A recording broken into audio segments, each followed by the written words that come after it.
Hello everyone, welcome to my channel. I hope आप सब अच्छे होंगे। हमने अपने प्रीवियस क्लास में डिस्कस किया था स्ट्रक्चर ऑफ एटम का पार्ट 2। उसमें हमने मॉडल्स ऑफ एटम्स पढ़े थे। लाइक आपने हमने रदरफोर्ड एंड बोर मॉडल्स के बारे में डिस्कस किया था और हमने अपने एटॉमिक नंबर और मास नंबर को भी डिस्कस किया था। हम आज के क्लास में डिस्कस करेंगे एलिमेंट्स के बारे में। ये आपकी एनसीईआरटी में चैप्टर 4 में कंप्लीट एक टेबल है एलिमेंट्स के बारे में। उसमें एलिमेंट्स के बारे में आपको डिटेल में बताया गया है कि एलिमेंट्स क्या होते हैं और उनका क्या एटॉमिक नंबर होता है, क्या सिंबल्स होते हैं और इसके अंदर कितने न्यूट्रॉन प्रेजेंट्स रहते हैं। न्यूट्रॉन के बारे में मैंने आपको प्रीवियस क्लास में भी बताया था। ये हमारे एक साइंटिस्ट थे जे चैडविक नाम के, जिन्होंने न्यूट्रॉन के बारे में डिस्कवर किया था। न्यूट्रॉन के अंदर आपको पता है कोई चार्ज नहीं होता। नहीं, अब कुछ एलिमेंट्स होते हैं जैसे आपके हाइड्रोजन है, हीलियम है, लिथियम है, बेरिलियम है, बोरोन है, कार्बन है, नाइट्रोजन है, ऑक्सीजन है, fluorine, neon, sodium, magnesium, aluminium, silicon, phosphorus, sulphur. ये सब आपके क्या हैं? एलिमेंट्स हैं। ऐसे ही उनका एटॉमिक नंबर होता है सीरियल वाइज 1 to 20 तक। जैसे आपका हाइड्रोजन है, उसका एटॉमिक नंबर 1 है। ऐसे आपका जो हीलियम है, उसका एटॉमिक नंबर 2। ऐसे लिथियम का 3। ऐसे ही इनके सिंबल्स होते हैं। हाइड्रोजन का H, हीलियम का He और लिथियम का Li। आपको ये ध्यान रखना है सिंबल लिखते टाइम कि जो चीज कैपिटल है वो कैपिटल ही रहेगी और जो स्मॉल है वो स्मॉल रहेगी सिंबल्स में। अदरवाइज वो सिंबल आपका गलत रिप्रेजेंट होगा। आई होप आपको मेरी बात समझ आई होगी। एक आपको एक चीज और ध्यान रखनी है, हमने जब एटॉमिक नंबर्स पढ़े थे कि एटॉमिक नंबर क्या होते हैं, उनमें हमने डिस्कस किया था कि एटॉमिक नंबर, जितना भी एटॉमिक नंबर होगा किसी भी एलिमेंट्स का, उसके अंदर उतने ही प्रोटॉन प्रेजेंट्स होंगे। क्या प्रेजेंट्स होंगे? उतने ही प्रोटॉन और उतने ही उसमें इलेक्ट्रॉन प्रेजेंट्स होंगे। तो अब हमें यहाँ पे अगर किसी भी एलिमेंट्स का एटॉमिक नंबर फाइंड आउट करना है, तो एटॉमिक नंबर फाइंड आउट करने के लिए हमें क्या करना होगा? हमें उसमें ये पता होना चाहिए कि उस एलिमेंट्स में कितनी प्रोटॉन प्रेजेंट्स हैं या फिर कितने इलेक्ट्रॉन प्रेजेंट्स हैं। अगर हमें ये पता है किसी भी एलिमेंट्स में इतने 2 प्रोटॉन प्रेजेंट्स हैं, तो उसका एटॉमिक नंबर भी क्या होगा? 2। एटॉमिक नंबर किसके इक्वल होता है? प्रोटॉन के या फिर इलेक्ट्रॉन के इक्वल होता है। दोनों के ही वो इक्वल होते हैं। अगर आपका एटॉमिक नंबर हीलियम का 2 है तो उसके अंदर प्रोटॉन भी 2 ही प्रेजेंट होंगे और 2 ही इलेक्ट्रॉन प्रेजेंट होंगे। नेक्स्ट, अब न्यूट्रॉन को आपको लर्न करना पड़ेगा कि जैसे हाइड्रोजन में कोई भी न्यूट्रॉन नहीं होता, हीलियम में आपके 2 होते हैं, लिथियम में 4 एंड बेरिलियम में 5। ऐसे ही सब आपको जितने भी न्यूट्रॉन्स हैं सारे याद करने पड़ेंगे। अब अगर मैं डिस्कस करूं कि आपको न्यूट्रॉन्स जो है, अगर आप न्यूट्रॉन्स आपसे लर्न नहीं हो रहे हैं तो आप मास नंबर के बारे में भी लर्न कर सकते हो। किसके बारे में? मास नंबर्स के बारे में। मास नंबर, जैसे मास नंबर हमने प्रीवियस क्लास में भी पढ़ा था कि मास नंबर्स क्या होते हैं। मास नंबर आपका proton, sum of number of proton plus sum of number of neutron. किसका सम? प्रोटॉन का प्लस न्यूट्रॉन का। मैं एक एग्जांपल के साथ डिस्कस करती हूँ। अगर आप मास नंबर को लर्न रखोगे तो कोई भी प्रॉब्लम नहीं होगी। जैसे प्रोटॉन, प्रोटॉन जो है किसी भी एलिमेंट, जैसे लिथियम है, उसके अंदर कितने प्रोटॉन प्रेजेंट्स हैं? एटॉमिक नंबर 3 है तो उसमें एटो वो भी कितने प्रेजेंट्स होंगे? प्रोटॉन 3 ही प्रेजेंट्स होंगे। अगर मैं न्यूट्रॉन की बात करूं तो न्यूट्रॉन भी कितने हैं लिथियम में? 4। तो इट मीन्स यहाँ पे कितना आ गया? 7। ये क्या हो गया? Mass number. किसका मास नंबर है? ये आपका लिथियम का। आई होप आपको ये बात अच्छे से समझ आई होगी कि लिथियम का एटॉमिक मास नंबर क्या हो गया? 7। ऐसे ही आप हर एक एलिमेंट्स का मास नंबर फाइंड आउट कर सकते हो।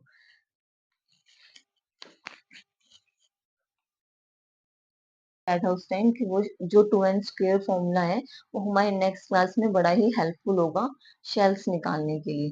जैसे यहाँ पे 2n² है। n क्या है? यहाँ पे नंबर ऑफ ऑर्बिट्स। n क्या है? Number of orbits. ऑर्बिट्स या फिर शेल, कितने शेल में कितने नंबर्स हैं। अब आप ये कैसे फाइंड आउट करोगे? जैसे ये आपका 2 है, n, ये क्या है आपका? n। n जैसे मैं यहाँ पे 1 ले रही हूँ तो अब 2 मल्टीप्लाई 1, 1 का स्क्वायर तो 1 ही हो गया, तो क्या आ गया? 2। ये आ गई हमारी फर्स्ट शेल जिसको हमने के नाम दिया। अगर मैं सेकंड की बात करूं तो एन को अगर मैं अब टू पुट करती हूँ, N is equal to two, तो एन कितना हो जाएगा, एन अगर यहाँ पे टू है तो टू इंटू टू का स्क्वायर फोर, और टू का स्क्वायर अगर मैं करती हूँ तो कितना आ जाता है, फोर, फोर टू जा एट। आप यहाँ पे क्या देखोगे, जैसे टू एन स्क्वेयर था, हम यहाँ पे एन की वैल्यू क्या पुट कर रहे हैं, two, N is equal to two. N अगर मैंने यहाँ टू पुट किया तो टू का होल स्क्वेयर फोर, और फोर को टू से मल्टीप्लाई किया तो एट। तो नेक्स्ट शेल जो एल शेल थी उसमें कितने आगे इलेक्ट्रॉन्स, एट एल। ऐसे ही अगर मैं एम शेल पे जाती हूँ, एम शेल में आपके ऐसे, अब एन की जगह आगे बढ़ते हैं, अब हम पहले वन रखा था फिर टू, अगर अब हम एन की जगह अब थ्री रखते हैं तो थ्री का होल स्क्वायर कितना हो जाएगा, नाइन, और नाइन को टू से मल्टीप्लाई करोगे तो एटीन। तो हमारी एम शेल में कितने इलेक्ट्रॉन्स आ गए, एटीन। तो इससे हमें क्या पता चल रहा है, जब हम शेल्स में इलेक्ट्रॉन्स फिल करेंगे तो हमें ये देखना होगा कि जो आपकी फर्स्ट शेल है के शेल, के शेल में कितने इलेक्ट्रॉन्स फिल कर सकते हो आप, ओनली टू इलेक्ट्रॉन्स, और एल शेल में कितने फिल करोगे, एट इलेक्ट्रॉन्स, और आपकी जो एम शेल है उसमें आप 18 इलेक्ट्रॉन फिल कर सकते हो। इससे कम हो सकते हैं अगर उनके पास इलेक्ट्रॉन्स नहीं है, तो वो स्टेबल होने के लिए किसी और एलिमेंट से इलेक्ट्रॉन्स ले सकते हैं, बट इससे ज्यादा इलेक्ट्रॉन्स नहीं हो सकते। के शेल में टू, एल में एट, और एम में 18 इलेक्ट्रॉन्स फिल कर सकते हैं। अब हम एक एलिमेंट्स के थ्रू एक फिल करके देखते, स्ट्रक्चर बना के देखते हैं। जैसे आपका फर्स्ट, मैं आप एग्जांपल लेती हूँ। जैसे मैंने यहाँ पे नाइट्रोजन ले लिया, क्या ले लिया, एन फोर नाइट्रोजन। आप सिंबल में देख सकते हो नाइट्रोजन का एटॉमिक नंबर क्या होता है, सेवन। क्या होता है, सेवन। सेवन क्या होता है, एटॉमिक नंबर। अब इस नंबर को आप क्या करोगे, ये तो हो गया। अब मैंने आपको एटम का स्ट्रक्चर दिखाया था कि बीच में क्या होता है, न्यूक्लियस, ये एक एटम है। अब इलेक्ट्रॉन्स कितने हैं हमारे पास, एटॉमिक नंबर क्या है, सेवन। अब हमें शेल में फिल करने हैं, तो अब फर्स्ट शेल में कितने इलेक्ट्रॉन्स आ सकते हैं, टू। तो फॉर वन, टू, ये तो हमारी के शेल में फिल्ड हो गई। पर हमारे पास अब सेवन थे टोटल, तो कितने बचे, फाइव। टू तो हमने फिल कर दिए। अब एक नेक्स्ट शेल लेते हैं, एल शेल। अब फाइव इलेक्ट्रॉन्स बचे हैं, तो वन, टू, थ्री, फोर और फाइव। फर्स्ट हमारी के शेल थी, नेक्स्ट हमारी एल शेल थी। जहां तक इलेक्ट्रॉन्स फिल होंगे, वो जो लास्ट शेल होगी वो हमारी आउटर मोस्ट शेल कहलाएगी। कौन सी शेल कहलाएगी, आउटर मोस्ट शेल। और फर्स्ट वाली जो शेल होगी वो हमारी ग्राउंड एक्साइटेड स्टेट कहलाएगी, ग्राउंड स्टेट कहलाएगी। आई होप आपको ये क्लियर हुआ होगा कैसे इलेक्ट्रॉन्स फिल कर रहे हैं। मैं एक और ऐसा एलिमेंट्स लेती हूँ जिससे आपको अच्छे से कॉन्सेप्ट क्लियर होगा कि कैसे हम स्ट्रक्चर में इलेक्ट्रॉन्स फिल करते हैं। नेक्स्ट मैं कोई एग्जांपल लेती हूँ। जैसे मैंने मैग्नीशियम लिया, मैग्नीशियम जिसको हम एम जी से डिनोट करते हैं, एम जी से। एम जी का जो एटॉमिक नंबर होता है वो कितना होता है, 12।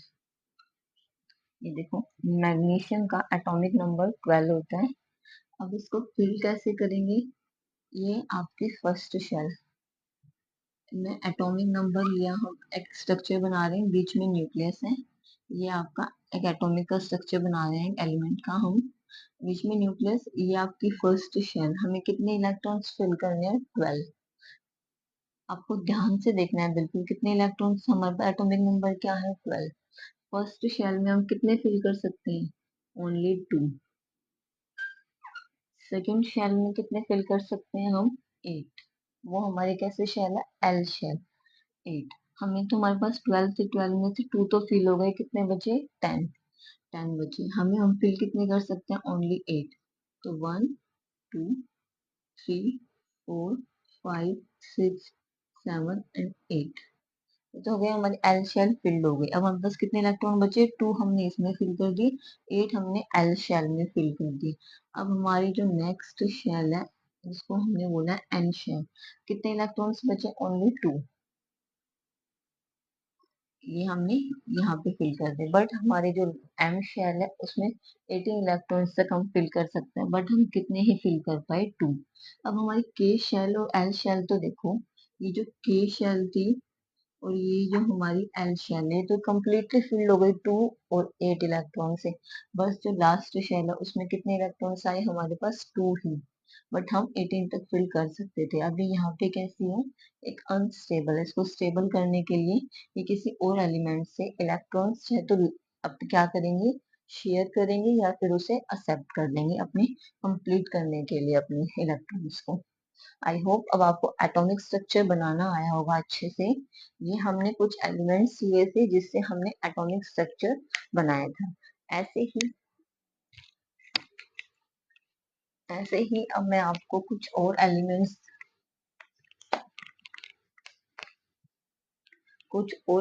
के साथ आप ऐसे ही क्या बना सकते हो, स्ट्रक्चर्स बना सकते हो। ऐसे ही अब हम नेक्स्ट डिस्कस करते हैं कि वैलेंसी कैसे निकालते हैं। अब आप इस टेबल को इजीली फिल कर सकते हो। वैलेंसी से पहले हम देखते हैं कि इसको कैसे फिल करोगे आप। अब हमारे पास हाइड्रोजन है, हाइड्रोजन में एटॉमिक नंबर क्या है, 1।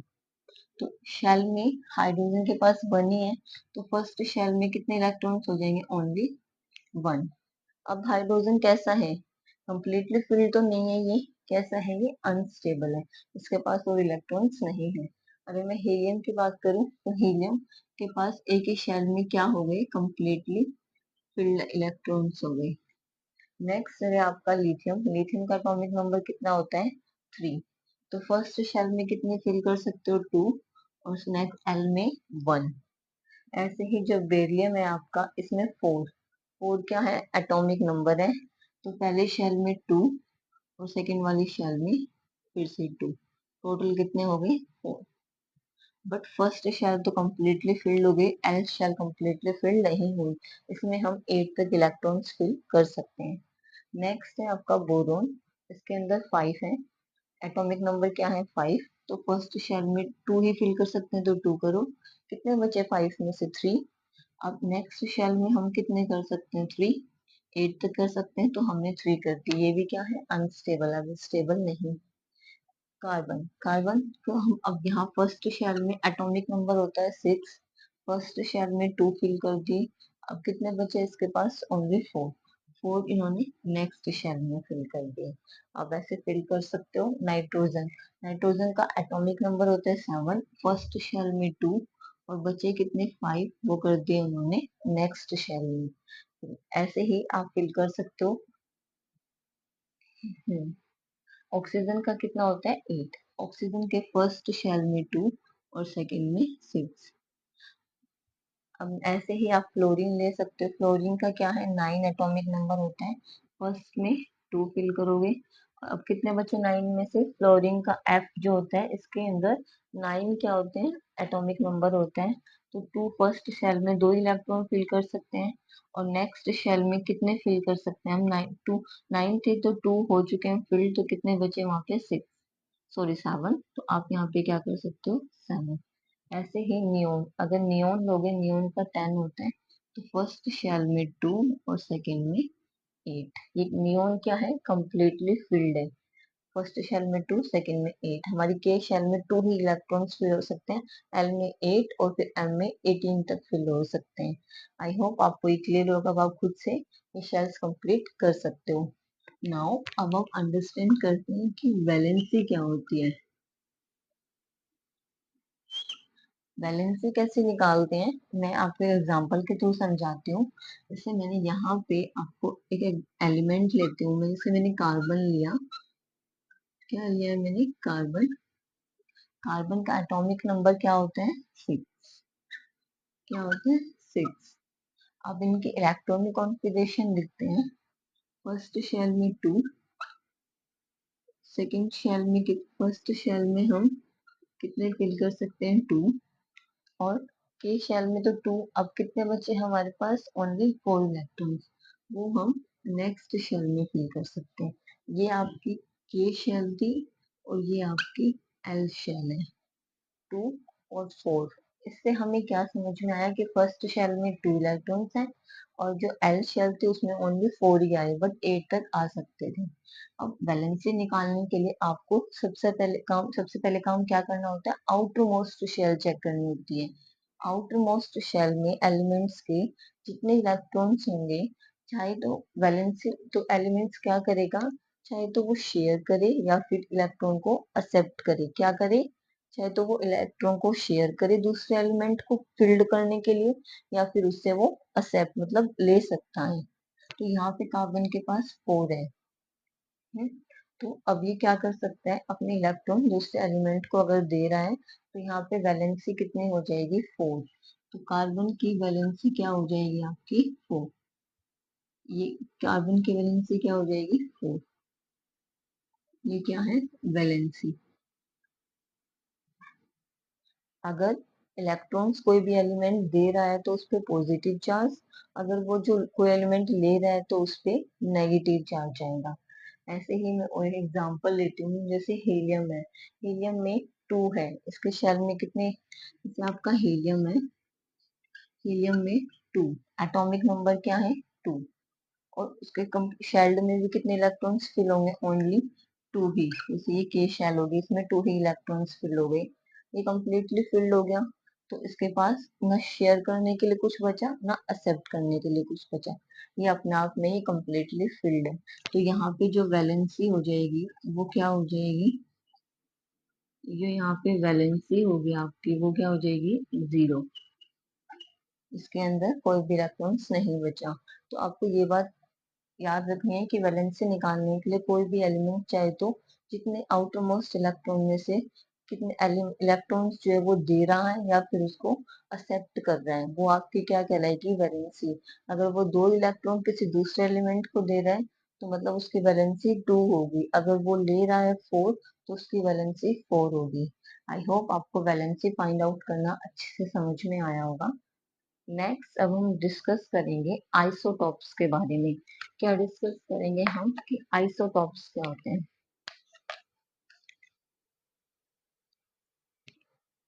आपकी एनसीईआरटी में गिवन है आइसोटॉप्स और आइसोबार के बारे में। किसके बारे में गिवन है, आइसोटॉप्स और आइसोबार। ये क्या है आपका आइसोटोप, देन ये तो है आपका आइसोटोप। अब आइसोटोप क्या होता है, देखो टॉप मतलब इसके अंदर क्या आ रहा है, पी, पी फॉर प्रोटॉन। तो आइसोटोप क्या होते हैं, these elements have same atomic number but different mass number। Isotope क्या कहलाते हैं, वो एलिमेंट्स जिनका एटॉमिक नंबर सेम होता है बट मास नंबर क्या होते हैं, डिफरेंट होते हैं। तो आप यहाँ पे लिख सकते हो, these element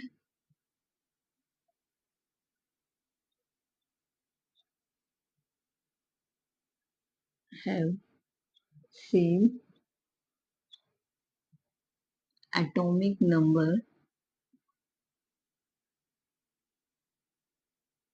but different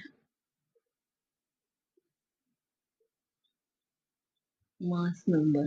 mass number क्या होगा, डिफरेंट होगा, और एटॉमिक नंबर क्या होगा, सेम। फॉर एग्जाम्पल आप इसमें क्या एग्जाम्पल ले सकते हो, आप इसमें एग्जाम्पल ले सकते हो हाइड्रोजन का। जैसे आपको जो हाइड्रोजन होता है, मैंने आपको प्रीवियस क्लास में बताया था मास नंबर ऊपर लिखा जाता है और एटॉमिक नंबर नीचे। अब हाइड्रोजन के 3 पार्ट्स होते हैं, हाइड्रोजन के कितने पार्ट्स होते हैं, 3। अब मास एटॉमिक नंबर क्या है, सबका सेम, एटॉमिक नंबर सबका सेम है, 1 1। 1 1 क्या है, सबका एटॉमिक नंबर है, बट मास नंबर सबका क्या है, डिफरेंट है। यहाँ पे हाइड्रोजन है, मास नंबर सबका डिफरेंट है, इसका 1, इसका 2 और इसका 3। मास नंबर आपके ऊपर वाले हैं और नीचे जो है आपका एटॉमिक नंबर है। आई होप आपको ये बात क्लियर हुई होगी कि आइसोटॉप्स क्या होते हैं, these elements have same atomic number but different mass number. अगर मैं आपको आइसोबार की बात करूं, आइसोबार, आइसोबार में these elements have same mass number but different atomic number। इसमें क्या होगा, these element have same mass number, क्या सेम होगा? मास number but different atomic number. क्या अलग होगा? Atomic number. और मास नंबर क्या होगा? Same, is called isobar. अब अगर मैं एग्जाम्पल की बात करूं तो आप इसमें एग्जाम्पल ले सकते हो।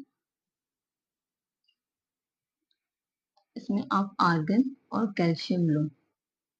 आर्गन और कैल्शियम, देखो आर्गन का मैंने आपको यहाँ भी बताया, इसका एटॉमिक नंबर कितना होता है? 18। आर्गन का एटॉमिक नंबर होता है 18 और कैल्शियम का होता है 20। बट मास नंबर क्या होगा? दोनों का सेम होगा। क्या होगा? मास नंबर सेम होगा बट एटॉमिक नंबर क्या होगा? डिफरेंट होगा। आई होप आपको ये बात क्लियर हुई होगी कि जैसे आइसोबार है, these elements have same mass number but different atomic number. Argon और कैल्शियम, आर्गन का एटॉमिक नंबर कितना होता है? एटॉमिक नंबर नीचे, मास नंबर ऊपर।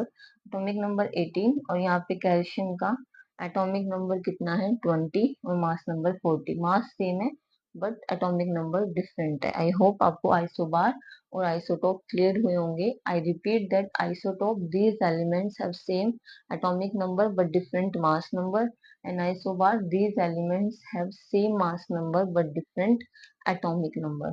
आई होप आपको आज की क्लास पसंद आई होगी। Thank you so much.